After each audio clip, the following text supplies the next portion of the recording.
ఈ మంగళవారం Israel Qatar రాజధాని దోహాపై దాడి చేసిన విషయం మనందరికీ తెలుసు. అయితే ఈ దాడిని చాలా అంటే చాలా సీరియస్ గా ఖతార్ తీసుకున్నట్లు తెలుస్తోంది. The attacking country's delegation was also present in our country. This is completely unacceptable. And condemn the assault by the Israeli occupation authority in the region, the latest of which is the brutal aggression against the sister state of Qatar. France president Emmanuel Macron, UK prime minister Keir Starmer Israel ను ఖండించారు. ఒక సవర్ణ దేశమైన mediation చేస్తున్న దేశంపై దాడి చేయడం correct కాదు అని ఖండించారు. సౌదీ, యుఏఈ, జోర్డాన్, పాకిస్తాన్ ఇలా ముస్లిం దేశాలన్నీ ఇజ్రాయెల్ ను ఖండించాయి. ఈ రోజు సాలిడారిటీ అంటే సంఘీభావాన్ని వ్యక్తపరుస్తూ ఖతార్ ను అందరూ ఓదార్చారు. ఇంటర్నేషనల్ మీడియా అయితే ఖతార్ ను ట్రోల్ చేస్తోంది. బ్రోకర్ నుండి ఖతార్ జోకర్ అయింది. ఎవడు పడితే వాళ్ళు ఖతార్ పై దాడి చేస్తున్నారు. అమెరికా ఆయుధాలు పనిచేయడం లేదా? ఇజ్రాయెల్ దాడి చేస్తుంటే అమెరికా నుండి కొన్న పేట్రైట్ యాంటీ మిసైల్ డిఫెన్స్ సిస్టమ్ పడుకొని ఉందని అందరూ ట్రోల్ చేస్తున్నారు. ఖతార్ సేఫ్టీ మనకు చాలా ముఖ్యం. ఎందుకంటే చాలా మంది భారతీయులు ఖతార్ లో ఉన్నారు కాబట్టి. ఇంతమంది ఖండించిన తర్వాత ఏ దేశమైనా ఏం చేస్తుంది? తగ్గుతుంది. డిప్లొమాటిక్ గా సెటిల్ చేసుకోవాలి అనుకుంటుంది. కానీ ఇజ్రాయెల్ కాబట్టి ప్రధాని నేతన్యాహు మళ్ళీ ఇంకొకసారి ఖతార్ కు వార్నింగ్ ఇచ్చాడు. ఈయన ఏమన్నాడో ఒకసారి చూడండి. was done to Afghanistan or to Pakistan? No, they applauded. They should applaud Israel for standing and up to these same principles and carrying them out. And I say to Qatar and all nations who harbor terrorists, you either expel them or you bring them to justice. Because if you don't, we will. 9/11 attacks చేసిన Usama bin Laden కోసం America Afghanistan పై దాడి చేసింది. పాకిస్తాన్ లో operations చేసింది. అప్పుడు మీరు అమెరికాను పొగిడారు, నెత్తిన పెట్టుకున్నారు. ఇజ్రాయెల్ లో October 7th అటాక్ జరిగింది. అది కూడా 9/11 అటాక్ లాంటిదే. October 7th అటాక్ చేసిన హమాస్ మాస్టర్ మైండ్స్ కు ఆశ్రయం ఇచ్చిన ఖతార్ పై మేము దాడి చేశాము. ఖతార్ ఇన్ని రోజులు హమాస్ రాజకీయ పెద్దలకు డబ్బులు, సుఖాలు, సర్వభోగాలు ఇచ్చింది. ఖతార్ ఈజ్ హార్బరింగ్ టెర్రరిస్ట్, అందుకే దోహాపై దాడి చేశాము అని చెప్పి బిబి ఈ అటాక్ ను జస్టిఫై చేసుకున్నాడు. ఈయన డైరెక్ట్ గా ఖతార్ ఎమీర్ కు ఇచ్చిన సందేశం, మీరు హమాస్ పెద్దలకు ఆశ్రయం ఇవ్వడం ఆపకపోతే మేము రంగంలో దిగాల్సి వస్తుంది. దోహాలో దాక్కున్న వారందరినీ చంపాల్సి వస్తుంది అన్నాడు. వీఆర్ కమింగ్ అన్నాడు. దోహా పైన మంగళవారం రోజు దాడి చేసి బుధవారం రోజు మళ్లీ రెడీ అయిపోయారు. సెప్టెంబర్ 10వ రోజు యెమెన్ క్యాపిటల్ సిటీ అయిన సనాలోని గవర్నమెంట్ బిల్డింగ్ లో ఇజ్రాయెల్ యుద్ధ విమానాలు దాడులు చేశాయి. 2 రోజుల్లో 2 అరబ్ దేశాల్లో దాడులు జరిగాయి. సనాలో 35 మందిని చంపేశారు, 131 మందిని గాయపరిచారు. ఎందుకు యెమెన్ పై దాడి చేశారు అంటే యెమెన్ లో హౌతీ ఉంటారు. రీసెంట్ గా హౌతీ బాలిస్టిక్ మిసైల్స్ ద్వారా టెల్ అవీవ్ పై దాడి చేసింది. బెన్ గురియన్ ఎయిర్పోర్ట్ పై చాలా సార్లు హౌతీ దాడి చేసింది. రెడ్ సీలోన ఇజ్రాయెల్ షిప్స్ ను చాలా సార్లు హౌతీ లేపేసింది. కాబట్టే హౌతీను అటాక్ చేశారు. నేతన్యాహు యాక్షన్ మోడ్ కు వెళ్లడానికి కారణం సెప్టెంబర్ 8న జెరూసలం లోని రమాద్ బస్ స్టాప్ లో జరిగిన గన్ ఫైరింగ్. గుర్తు తెలియని 2 ఉగ్రవాదులు ఇండిస్క్రిమినేట్ గా ఫైరింగ్ చేశారు. 6 మంది యూదులను చంపేశారు. దీంతో ఇజ్రాయెల్ ప్రజలు బెంజమిన్ నేతన్యాహు ఆధ్వర్యంలో ఇంటెలిజెన్స్ ఫెయిల్ అయిందని భావిస్తున్నారు. October 7th అటాక్ అప్పుడు కూడా ఇజ్రాయెల్ ఇంటెలిజెన్స్ ఫెయిల్ అయింది. అప్పుడు కూడా నేతన్యాహుయే ప్రధానిగా ఉన్నాడు. ఈ సెప్టెంబర్ 8 ఉగ్రదాడికి ప్రతీకారంగానే మొన్న దోహా, నిన్న యెమెన్ ఇలా రాజకీయ పెద్దలున్న బిల్డింగ్స్ పై ఇజ్రాయెల్ దాడులు చేసుకుంటూ పోతోంది. సౌదీ క్రౌన్ ప్రిన్స్ ఎంబీఎస్ రంగంలో దిగారండి. ప్రతీకారం తీర్చుకుంటా అన్నాడు. ఇరాన్, సౌదీ ఇద్దరు ఖతార్ తో చేతులు కలుపుతారా? గల్ఫ్ యుద్ధం మొదలవనుందా? సౌదీ, ఖతార్ దేశాలకు ఇజ్రాయెల్ పై దాడి చేసే సామర్థ్యం ఉందా లేదా అనేది చెప్పే ముందు మీ నుండి 1 మినిట్ తీసుకుంటున్నా. ఫోన్ పే, స్విగ్గీ వంటి టాప్ 5 లీడింగ్ కంపెనీస్ బ్యాక్ చేసిన Odin school data science course గురించి చెప్పాలి. ఇజ్రాయెల్ వంటి దేశాలు artificial intelligence and data science వంటి టెక్నాలజీస్ లో సుపీరియర్ గా ఉన్నారు కాబట్టి ఇంత ప్రిసైజ్ గా అటాక్స్ చేస్తున్నారు. ప్రపంచ వ్యాప్తంగా డేటా సైన్స్ పట్ల డిమాండ్ అనేది పెరుగుతోంది. మీరు కూడా డేటా సైన్స్ లో ఎక్సెల్ అవ్వాలి అనుకుంటే ఓడిన్ స్కూల్ ఒక మంచి ఆపర్చునిటీ తీసుకొచ్చింది. మీరు నాన్ ఐటీ బ్యాక్గ్రౌండ్ లో ఉన్నా కూడా ఇక్కడ ఆపర్చునిటీ ఉంటుంది. ఈ ప్రోగ్రామ్ యొక్క హైలైట్స్: లైవ్ ఆన్లైన్ క్లాసెస్ తీసుకుంటారు, రియల్ వరల్డ్ కేస్ స్టడీస్ గురించి ఎక్స్ప్లెయిన్ చేస్తారు, మాక్ ఇంటర్వ్యూస్ ద్వారా మీ యొక్క కాన్ఫిడెన్స్ ను పెంచుతారు, ఇండస్ట్రీ ఎక్స్పర్ట్స్ ద్వారా మీకు ట్రైనింగ్ ఇప్పించి మీ స్కిల్స్ ను రెట్టింపు చేస్తారు, 10+ ప్రాజెక్ట్స్, 230+ అసైన్మెంట్స్ తో హ్యాండ్స్ ఆన్ లెర్నింగ్ ఎక్స్పీరియన్స్ ఇస్తారు, రియల్ టైమ్ లెర్నింగ్ ఎక్స్పీరియన్స్ ఇస్తారు. ఇక్కడ కనిపిస్తున్న టాప్ 600+ హైరింగ్ కంపెనీస్ ద్వారా ఆపర్చునిటీను ప్రతి మంత్ జాబ్ డ్రైవ్స్ ద్వారా కల్పిస్తారు. ఇందులో ఉన్న core courses power BI, SQL, Python, machine learning, generative AI, Azure, advanced Excel ఇలా ఎన్నో ఇలైట్ కోర్సెస్ ను ఆఫర్ చేస్తున్నారు. కెరియర్ లో ఎలా యాక్సలరేట్ అవ్వాలి అనే స్కిల్స్ ను కూడా నేర్పిస్తారు. రియల్ వరల్డ్ ఎక్స్పీరియన్స్ ఉన్న ప్రొఫెషనల్ ట్రైనర్స్ ద్వారా మీకు ట్రైనింగ్ ఇవ్వబడుతుంది. ఈ కోర్స్ పూర్తయిన తర్వాత ఓడిన్ స్కూల్ ద్వారా సర్టిఫికేట్ కూడా ఇస్తారు. ఈ కోర్స్ తీసుకొని పెద్ద పెద్ద కంపెనీస్ లో హైర్ అయిన వారు కూడా చాలా మంది ఉన్నారు. ఈ ప్రోగ్రామ్ లో ఎన్రోల్ అవ్వడానికి కింద డిస్క్రిప్షన్ లో కమెంట్ బాక్స్ లో ఉన్న లింక్ ను క్లిక్ చేయండి. కాల్ బ్యాక్ రిక్వెస్ట్ పెట్టండి. ఒక కౌన్సిలర్ మీకు కాల్ చేసి మీ ఎలిజిబిలిటీను రివ్యూ చేస్తారు. మీ స్కిల్స్ ఏ కోర్సెస్ కు సూట్ అవుతాయి, ఎలాంటి జాబ్స్ మీకు రావచ్చు అనే బ్రీఫ్ ఐడియా మీకు ఇస్తారు. నెక్స్ట్ బ్యాచ్ సెప్టెంబర్ 27 న స్టార్ట్ అవ్వనుంది. ఈ దాడి తర్వాత ఖతర్ రాజు ఎమీర్ అల్ థానీ డొనాల్డ్ ట్రంప్ ను ఫోన్ లో ఉతికి ఆరేశాడు అని చెప్తున్నారు. ఎందుకు ఉతికి ఆరేశాడు అంటే Qatar is an client to America. ఇప్పటి వరకు ఖతర్ అమెరికా నుండి $1.2 ట్రిలియన్ విలువ గల మిలిటరీ ఆయుధాలు కొన్నది. F-15 ప్యాట్రియాట్ మైజైల్ డిఫెన్స్ సిస్టమ్, ఎన్నో బాలిస్టిక్ మిజైల్స్, ఈ విధంగా ఎన్నో ఆయుధాలు ఖతర్ అమెరికా నుండే కొనింది. $1.2 ట్రిలియన్ అంటే పాకిస్తాన్ జీడిపి కంటే 5 టైమ్స్ ఎక్కువ డబ్బు. మిడిల్ ఈస్ట్ లోని అతి పెద్ద మిలిటరీ బేస్ అల్ ఉదైద్ ఎయిర్ బేస్ ఎక్కడుంది? ఖతర్ లో ఉంది. మొన్న ఎమీర్ డొనాల్డ్ ట్రంప్ కు $400 మిలియన్ పెట్టి జంబో జెట్ ను గిఫ్ట్ గా ఇచ్చాడు. ఖతార్ లో అమెరికన్ సైనికులు, అమెరికన్ ఇంజనీర్స్ ఇలా ఎంతో మంది పనులు చేస్తున్నారు. USA బాండ్స్ ను ఎన్నో ఖతార్ కొన్నది. ఖతార్ చాలా వరకు డాలర్ తోనే వ్యాపారం చేస్తుంది. ఇజ్రాయెల్ దోహాపై దాడి చేసిన 10 నిమిషాల తర్వాత డొనాల్డ్ ట్రంప్ ఖతార్ ను హెచ్చరించాడంట. ఇందులో ఎంత నిజం ఉంది అనేది మనకు తెలియదు. యాక్చువల్లీ ఖతార్ కు తెలిసే ఈ దాడి జరిగి ఉంటుంది.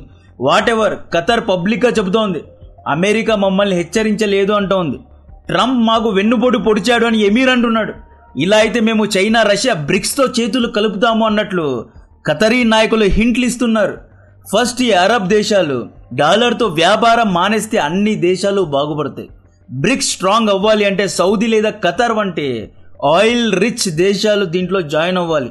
అప్పుడే బ్రిక్స్ అనేది బ్యాలెన్స్ అవుతుంది. Donald Trump make in America ఏమో కానీ ఈ వ్యక్తి వల్ల అన్ని దేశాలు చైనాకు దగ్గర అవుతున్నాయి. మొన్న ఇండియాపై టారిఫ్ వేసి ఇండియాను చైనాకు దగ్గర చేశాడు. ఇప్పుడు ఇజ్రాయెల్ అటాక్ గురించి ముందుగానే ఇన్ఫర్మేషన్ ఇవ్వకుండా ఖతార్ను చైనాకు దగ్గర చేస్తున్నాడు.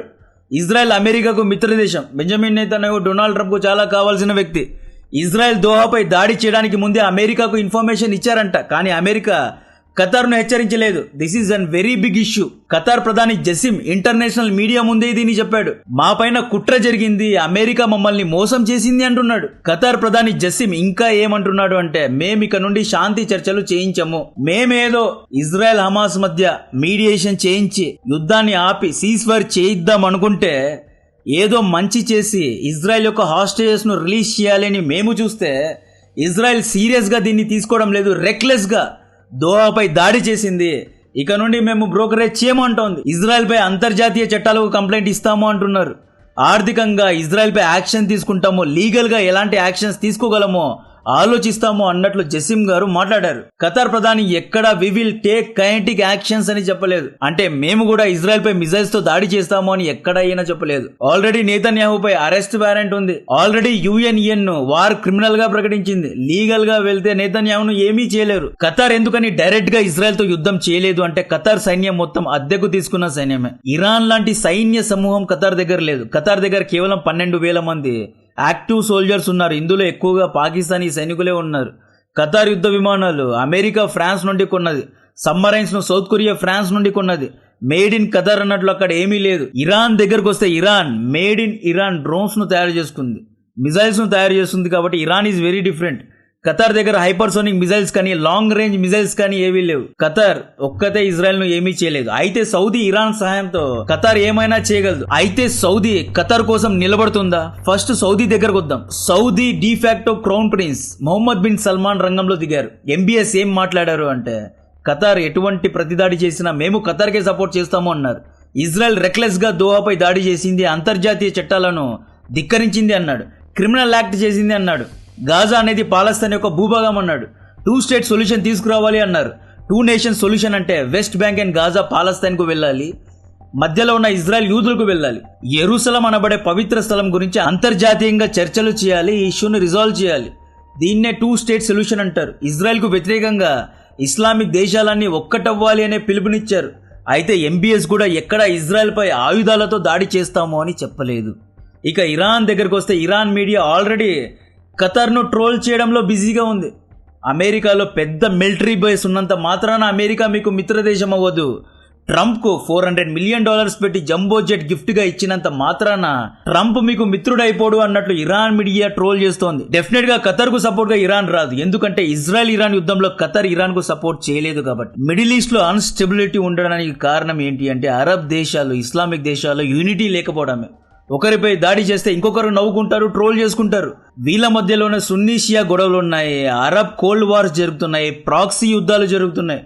ఇరాన్ ఖతర్ మధ్య డిఫరెన్సెస్ కు కారణం ఖతర్ సున్నీ ముస్లిం దేశం. Point number 1. Qatar Hamas Israel మధ్య మీడియేషన్ చేస్తోంది, పేరును మొత్తం కొట్టేస్తోంది. ఇది ఇరాన్ కు నచ్చడం లేదు. Point number 2. ఖతర్ లో అమెరికన్ బేస్ ఉండడం ఇరాన్ కు ఇష్టం లేదు. Point number 3. ఖతర్ లో అమెరికన్ సైనికులు ఉండడం ఇరాన్ కు ఇష్టం లేదు. Point number 4. స్ట్రైట్ ఆఫ్ హర్ముస్ లో సౌత్ పార్స్ అనబడే ఒక ఎల్ఎన్జీ ప్లాన్ ను ఇరాన్ ఖతర్ ఇద్దరు షేర్ చేసుకుంటారు. అయితే ఎల్ఎన్జీ వ్యాపారంలో కూడా ఇద్దరికి కాంపిటీషన్ ఉంది. Point number 5. సౌదీ ఎందుకని ఇజ్రాయెల్ తో యుద్ధం చేయదు అంటే సౌదీ అరేబియా అనేది అద్దాల మేడ లాంటిది. సౌదీ ఎకానమీ అంటే ఆర్థిక వ్యవస్థ మొత్తం ఆయిల్ ఎక్స్పోర్ట్స్ ద్వారా, మక్కా మదీనా టూరిజం ద్వారానే నడుస్తుంది.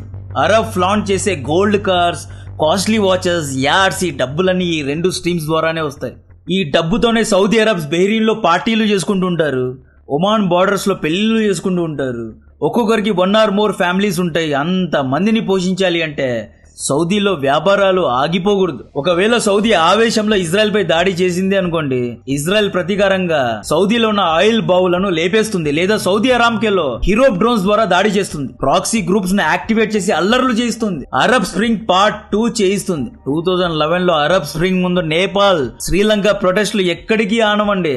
ఆ అరబ్ స్ప్రింగ్ వీడియోస్ 5 years బ్యాకే చేస్తే అన్నిటినీ యూట్యూబ్ తీసివేసింది. ఆ రాజకీయాలు వేరు, అరబ్ స్ప్రింగ్ అంటే నెక్స్ట్ లెవెల్ అన్నమాట. ఇలాంటి ఎన్నో విషయాల కారణంగానే సౌదీ యుద్ధ భూమిలో దిగదు. అయితే సౌదీ ఆర్మీ బాగానే ఉంది, strongest army. But Saudi heavily dependent on American weapons and intelligence. Saudi కూడా ఎన్నో వెపన్స్ ను అమెరికా నుండి, వెస్ట్ నుండే కొన్నది. సో ఖతర్ కైనెటిక్ గా రెస్పాండ్ అవ్వదు. అయితే ఖతర్ చేయాల్సిన పని బ్రిక్స్ లో జాయిన్ అవ్వడం. రష్యా, చైనా, ఇండియాతో చేతులు కలపాలి, తమ యొక్క డిఫెన్స్ ను డైవర్సిఫై చేసుకోవాలి. ఆల్రెడీ వెన్నుపోటు పొడిచారు కదా, డొనాల్డ్ ట్రంప్ చేత మోసపోయారు కదా.